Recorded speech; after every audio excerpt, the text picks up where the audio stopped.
Good morning and welcome to Duke in DC for the Energy Pathways USA Roundtable Permitting for the U.S. Energy Transition. I'm Brian Murray. I'm the director of Duke University's Nicholas Institute for Energy, Environment, and Sustainability, which is the host institution for Energy Pathways USA.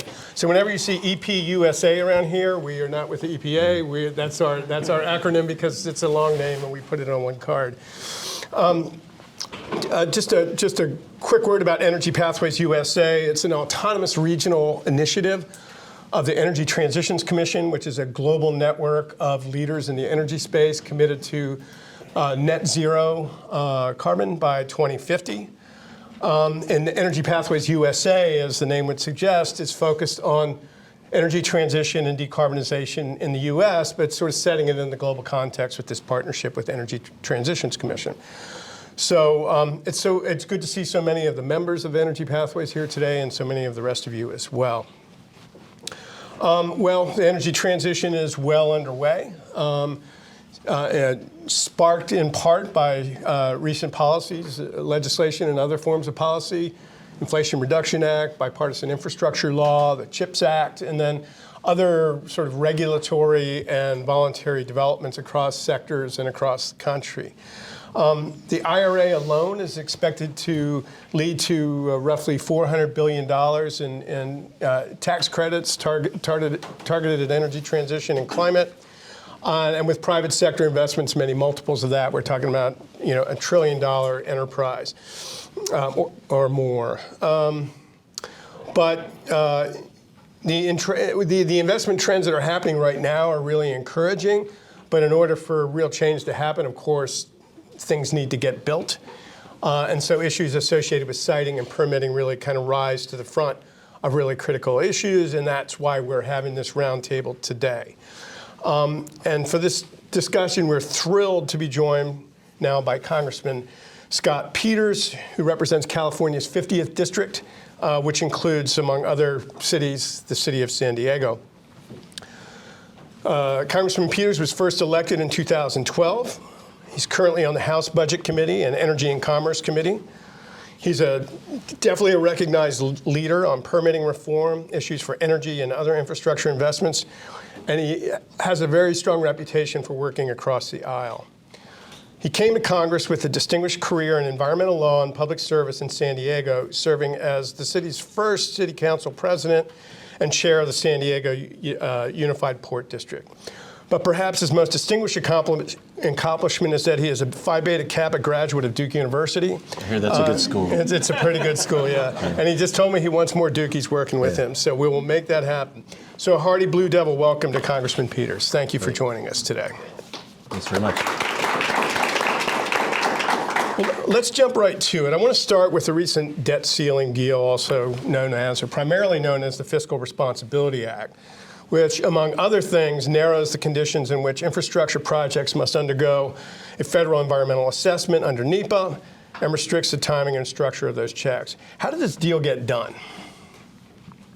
Well, thanks for having me, and thanks for the question. Just to maybe just back up a little bit to what the context is we have put together an amazing investment commitment toward climate in Congress. Some of it in the infrastructure bill, which was bipartisan, some of it in the Inflation Reduction Act, which is all Democrats, but $369 billion. And now, you've always had Republicans generally on the train for permit reform, getting things done faster. Now we realize that from a climate lens, that's where we have to be as activists. We have to build stuff. So if you think about the 1970s, when most of the seminal laws were passed, we were making a lot of mistakes from an environmental perspective. We passed some laws that would really slow things down, so that in terms of NEPA, you'd have to do a analysis of what the environmental impacts were, and you'd have to look at alternatives before you made a decision. And we really did slow things down. And you combine that with kind of the Nader movement of the 60s, when not just big corporations were the enemy of the left, but now big government was the enemy of the left. We really handcuffed ourselves. And just for by way of example, what do we have to do? We have to build offshore wind. We have to build utility-scale solar, hydrogen pipelines, CO2 pipelines, direct air capture. Mostly we have to build transmission. And we got to the point where a transmission line was taking 10 years to build, and 7 years of that was process. 7 years of his process. One we did, the one from Wyoming just got approved after 18 years of process. Now it will start getting built. And we know that in the queue right now, over 90% of the energy projects waiting to be built are clean, non-oil and gas. We also know that if we don't get transmission, above 80% of those projects will be canceled. And so we're really at this moment from the Democratic side, from the climate activist side, where all of a sudden we have an interest too in getting permitting done. But what happened in the IRA was we took care of some of the really comically bad process issues that we have. Why in the federal government does it take 4 years to do an EIS? Why don't you designate one agency to be responsible for producing the final document rather than having transportation do one and energy do one or interior do one? It doesn't make any sense. Why do you put no time limits on the amount of time that it would take to produce something out of the government? And so that's kind of what happened with respect to the debt ceiling deal. And I think from the Republicans' perspective, this is always what they've been looking for. From the Democrats' perspective, this was not too much to give up in the context where we're moving from environmental defense to environmental offense. So it was kind of the right moment. But we have so much more to do, and look forward to talking about that as well. So, I mean, that was sort of part of the delicate balancing act, as I understand it, with getting the FRA through, is there were factions, if you will, on the left and factions, if you will, on the right, and kind of getting the right sort of central or centrist group together to get the votes was sort of a real challenge. But it worked, it happened. So can you talk a little bit about, like, there's a couple of things I want to unpack here. I guess one of them being we'll just call it the NEPA narrowing or whatever, the streamlining, if you will. Don't you just value neutral terms. Could you talk a little bit about some of the, I guess some of the pushback that might have been associated with that and your own thinking and those that you're working with about sort of the need to be flexible, not hold things in the past as being sacrosanct and unsusceptible to change? Let me just tell you, if I could tell you, Brian, a story of the Sequoias real quick, just an example of the pushback we got. I was on a plane traveling back from the Middle East, and one of the members on the plane sat down next to me. It was Bruce Westerman, who's a rep from Arkansas. I didn't know him. I learned at Duke, never judge anyone by a Southern accent. They can be really smart. And of course, he went to the University of Arkansas and walked on the football team, and then went to Yale School of Forestry, where he got a master's in forestry. He knows more about forestry than anybody in Congress, and he explained this problem about the sequoias, which is we hadn't lost the sequoia to fire for 1,200 years until 2017. And what's happened is because the way California manages or doesn't manage forests, we've stopped natural fire from occurring, and plants that wouldn't have survived natural fire have grown up. Say a fir tree or a pine tree next to a sequoia, shade-tolerant tree conveys fire up into the canopy. The only place where the sequoia is vulnerable to fire, because it's built for fire at the bottom, and killed it. And in the 2 years after that, or 3 years after that, we've lost almost 20% of all the sequoias to the same way. So the answer is very simple. You apply some resources to thinning and recreating conditions that would have existed had natural fire occurred over a century. And you have to do it faster, because you can't do a 4-year analysis of every grove, every one of the 70 groves. It'll take 25 years, you'll lose the trees. So we made a deal, we made a bill. A politically challenging thing for me was that because he represents 60% of the trees, Kevin McCarthy, the speaker, took over the bill from Westerman. So now I got a little bit of a political thing to carry. I'm carrying the McCarthy bill. It's the McCarthy-Peters bill. But the consequence was, and I'll just tell you the experience we had with the environmental groups, which was the environmental groups in the West were all for this. They knew this had to happen. The Redwoods League, the local environmental groups, the tribes were for it, important constituency for Democrats. And we had help, I won't name them, but from some of the more constructive Washington environmental groups. One helped us write the law, one actually endorsed the law. And at the end of the day, when we were about to introduce it, the group that had helped us write the law said they didn't want to be an endorser. And the group that endorsed it, and after I was trading on their name on the House floor, told us the day before we were going to endorse it that they wanted to withdraw their endorsement because of Kevin McCarthy, because it was too political, and because there was so much blowback about even the idea of changing NEPA and weakening environmental review, right? So you're in this ironic position where it's the environmental laws that you've constructed for defense that are in the way of protecting the environment. I was able to prevail on that particular group not to withdraw their endorsement, and we introduced the bill under the Democratic leadership. We couldn't get it on the floor. Now I'm confident that the McCarthy bill will be voted on in the House. We have support from the 2 Democratic senators in California. But there's such a clubbiness and such a really a lack of interest in engaging on policy among those Washington environmental groups that I know we're going to get blowback for talking about how to adapt NEPA to today's challenges. So one of the things that you've spoken about and that the bill does, the FRA, is as you talk about 4, 5, 6 years for EAs and EISs to be done, and the idea is to bring them down to 1 year for an EA and 2 years for an EIS. A key mechanism for doing that is to have a single lead agency appointed at the beginning. Can you say a little bit more about why that is effective or what that's overcoming? So I practiced environmental law, as you said, and I got to the point where I would share the frustration of someone who just wanted an answer. And I came up with this notion that no is the second best answer. Just give me an answer. Don't drag me through. And what happens is there's a deflection of responsibility that happens at a lot of bureaucracies, and it's easy to do when, we're in Interior, we're going to let transportation take their shot, and things would go back and forth.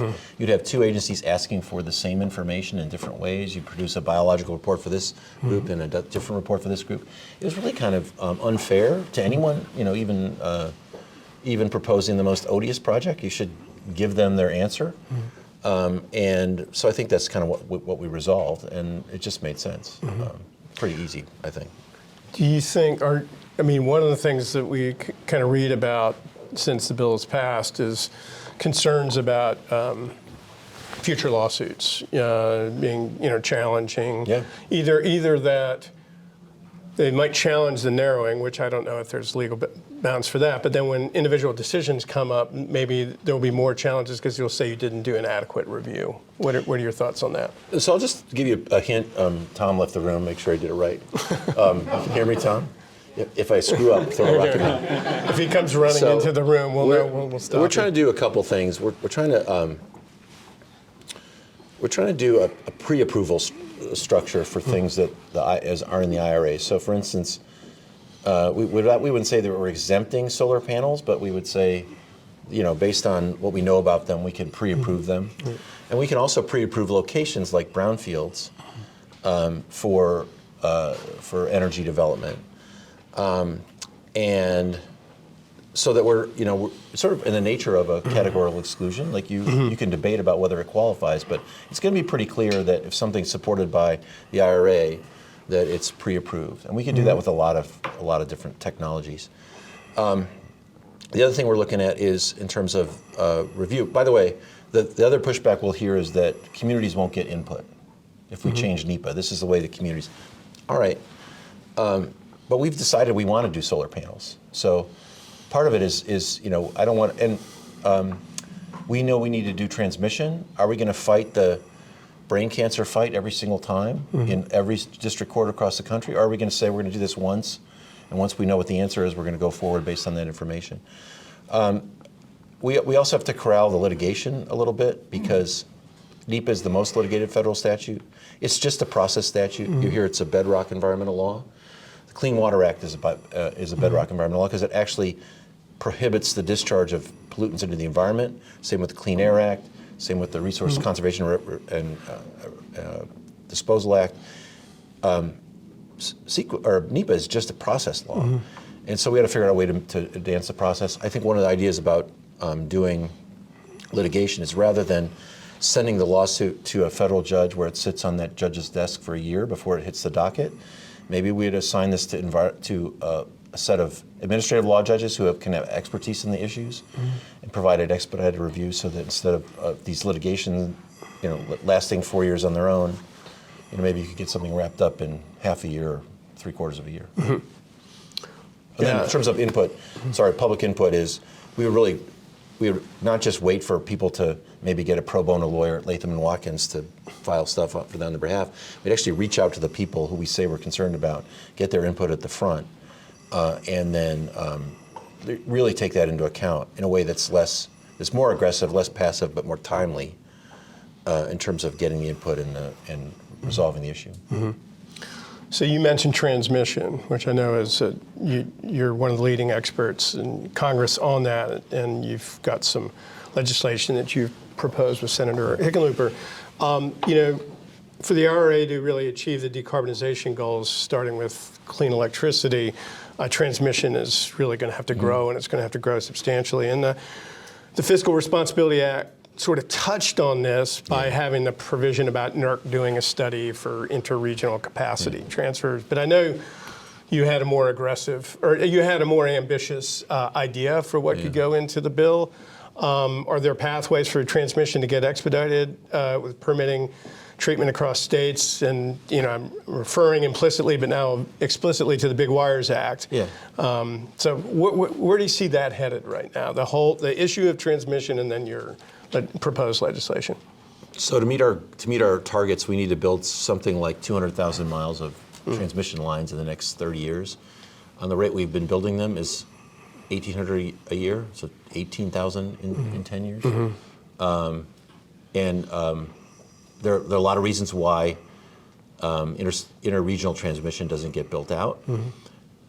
Mostly, if you think about Duke Power, for instance, they're concerned about the Carolinas and Florida. They're not really there to serve states outside their jurisdiction, so they look inward and they charge their ratepayers for the services that they provide inside their region. We have a system for permitting interregional transmission under FERC, where you designate these corridors, and we would designate corridors and nothing would get built. Or nothing would get permitted even, because the states were just not incentivized to work together. So we did pass a law in the infrastructure bill that provided backstop authority for FERC, but the one issue we have to deal with is, first of all, better locating and permitting out what the interstate highway system of permitting will look like, if you will, of transmission will look like. Next, you have to figure out how you pay for it, because while utilities are used to working within their region, what's the benefit of a utility line that goes out of the region to the region itself? Who's benefiting from the redundancy? From hopefully you have competition that lowers costs, but it's more security. You can also deal with emergencies better than just batteries. But you have to figure out what the fair way to pay for that is. And then we came with an idea of requiring a certain amount of capacity to be transmitted interregionally. So that was the Big Wires Act. And we started with 30% down to 25%. We said each region has to be able to export 30% of its power to another region as a way to incentivize that kind of thing. That didn't make it in. It was the transmission idea that we had that we thought was probably most acceptable.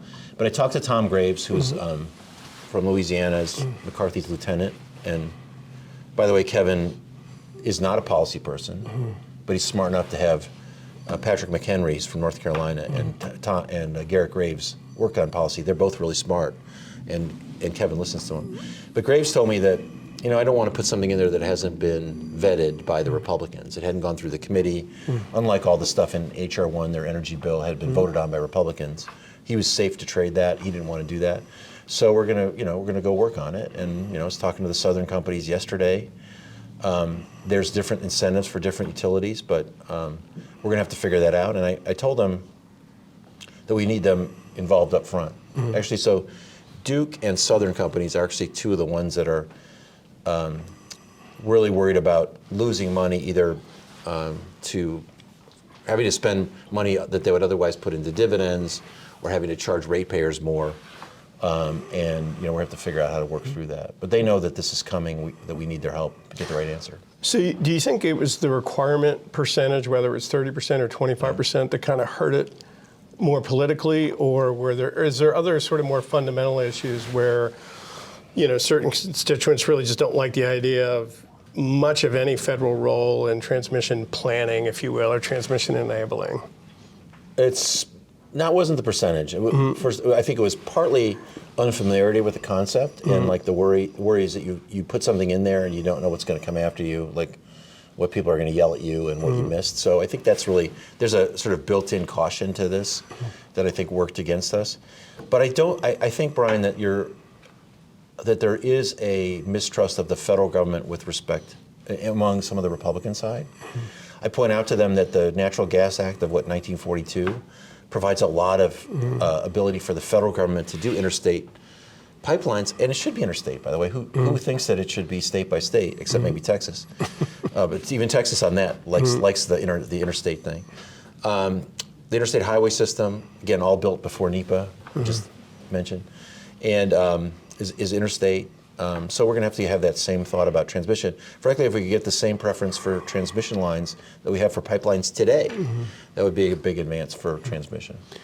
So, in terms of preemption, Sure. Yeah. So, you kind of mentioned I forget the exact term for it, but it's like pre-approved national thoroughfares for transmission haven't really gone anywhere. And what's been keeping that from happening? I mean, other countries basically just say, we're going to do it and go. Well, I mean, we have the way we do energy here is pretty decentralized and private sector driven, basically, even though it's regulated utilities. I just happened to have visited Japan and Korea on an energy trip the week before last, and they would say to you, we're at 7% nuclear, we want to go to 30% nuclear. I was thinking, you can't do that. That would never happen in the federal government here. We don't know where we know what we've incentivized. We put our thumb on the scale for an IRA in many respects, and solar was already out competing gas in many respects. But we kind of let regions decide that on their own. So the thing is that there's not an economic incentive to get you to hook up with somebody else. And we're going to have to figure out how to direct that to happen. Some have suggested that just drawing the map, like you drew them. When I was just out of college, I had my first job here, and they had the metro map drawn, and back then it was just blue, orange, red, and crosshatches on the rest of the way, but everyone knew where it was going. When we come back here in Congress, it's all completed, and all the investments have been made around that. Some have suggested we draw that map now, and I think we have the information to do that, so I don't think it's going to be any surprise for folks, but to get people to actually make the connections is going to require some economic cooperation among the regions and the utilities in the region. And we all know that there's two attitudes about change. There's one group of people that are deeply skeptical, and everybody else is absolutely opposed. Well, for those who, for those who haven't read it, I would recommend the book Superpower by Russell Gold a few years ago about efforts to, I forget the name of the transmission system they were trying to run across, and states are like, you're not dumping any electricity in my backyard, so what's the benefit to the intervening states too? So. And do you think the the NERC study will be helpful there, or is... It wasn't my idea. I mean, a lot of Democrats were saying no transmission, no deal. But what we did not want was another study, because two reasons. One, it implies that we need another study, which we don't. We know what you have to do. And two, it gives an opportunity for some people who are against the change to say, well, let's wait for the study. It's another year and a half. So I think it was, at best, unhelpful. Well, compromise. So that, that means that the recipe probably for a while is going to have to be compromising ways to expand renewable energy or clean energy infrastructure, decarbonized electricity infrastructure, and fossil energy infrastructure. And we saw that in the FRA with the approval of Mountain Valley Pipeline. Do you want to say anything there about kind of like what that process looks like, what you sort of see moving forward? Yeah, I mean, so when I came into Congress, the Republicans were just in a state of denial. We had climate denialism. And that's the problem on the right. Although, they've started a conservative climate caucus, by the way, my friend John Curtis from Utah, where you have to be admitted, you have to say, climate change is happening, it's driven by human events. That's actually a profound movement for them. On the left, we have kind of this trade-off denial, this kind of fantasy thing that, natural gas is going to be gone, and it's going to be gone tomorrow. And so, this notion that fighting pipeline by pipeline is the way to create an energy policy is, I think, really unhelpful. It's in many respects, a waste of energy. And, I think natural gas can be around for a while. This notion of taking natural gas out of households. I mean, think of the amount of expense of that and think about whether that's really the cost-effective way to deal with that problem rather than focusing on methane control and cleaner natural gas and electrifying future buildings. I think, probably it's going to be around for a while. So I just think we should be, it'd be helpful if like the Institute could, you wanted to pencil out what the end state looked like. What's the role of natural gas at the end of the transition? I suspect it's going to be there for reliability issues in some cases. I still think there's going to be gas stoves. It'd be helpful if we knew where we were going to, but I believe practically and politically that it's silly to talk about natural gas as it's gone. It's not going to be gone. I think that on our side, being a little bit more realistic is going to be helpful. So Mountain Valley Pipeline, they made that deal with Joe Manchin to get $369 billion of investment in climate action. And you're complaining about one pipeline? You think that's a bad trade? Natural gas is going away tomorrow. By the way, they're still using fuel oil to heat houses in New England because, natural gas is, you can't, New York won't let you build the pipeline. I think there's a little credibility gap there when you take those positions. And also, like Obama said, better is good. It's going to be hard to stay under 1.5 degrees or 2.5 degrees, but whatever you can do is better. And so, if you want to waste your time fighting pipeline by pipeline, that's a lot of effort to get nowhere. I think the idea is let's come together and figure out a way to do transmission, and really let all this renewables that we've incentivized really be built. Well, I've got a million other questions I could ask. We have about 2 minutes left. Apparently have other things to do today than to stay with us. So do you want to provide... I'm going to talk with Bruce Westerman about permitting, I think, right? Okay, well, we've primed the pump for you then. Yeah. Is there anything else that you'd like to kind of leave us? I would like to say, so first of all, I love Duke. I would love to engage more with you all. I don't hear a lot from you, so I was really delighted to have this invitation. Tom, from my staff, Tom Erb, is a San Diegan. He went to Pomona College. It's okay. And he's doing great work. But we would love to engage with more students if you know kids who want to be involved in this. I'd love to come to Durham and talk to folks. My kids both are Duke graduates, and since they graduated, we haven't gotten down as much, but if there's an opportunity to come down and visit, we'd love to engage. And if you know young people who want to be interns in climate work, we'd love to at least have a Duke person every term. That makes sense? That makes a lot of sense. Tom, you know how to find us. We'll make that happen. Okay. I'd be happy to do the first Duke basketball game. Okay. That's right. He also, he played basketball. He's a college basketball player too, right? We can. I can't make. We have the camera rolling, so I can't make any particular public pronouncements about that. But send me an email. We can talk about it. So. Well, there are also a lot of people from representatives from organizations around the table. You're going to have to run right now, but presumably they can reach out to your office with some thoughts they might have about permitting. Well, I just say to the extent you're in the environmental community, I think it's really important to have the engagement. We have found that that's become more political than policy, and I need real policy input from the left that's constructive, because it is not acceptable that you take 18 years to do a transmission line. And if you're environmentalists, you got to call that out. So if you got a better way to make it faster, I'd love to hear from you. But what I don't want to hear is that NEPA is some biblical thing that can't be changed. It came from Moses, and it's in tablets. It's not. It came from people, as I say, no smarter and better looking than us, who just were trying to solve a problem in 1970. And 1970 is, we are today as far away from 1970 as 1970 was from 1917. So this is an old law. We should expect as lawmakers to adapt it to today's challenges. And if you're in an environmental group, don't tell me not to do it. Tell me how to do it. That's my request. Well, that's great. Okay. Well, thanks so much. I really appreciate your time here, and it was really good to get the inside baseball on this, and we look forward Anytime. to working with you. Thanks, Brian. All right, you bet. Thank Go you. Devils. Yes.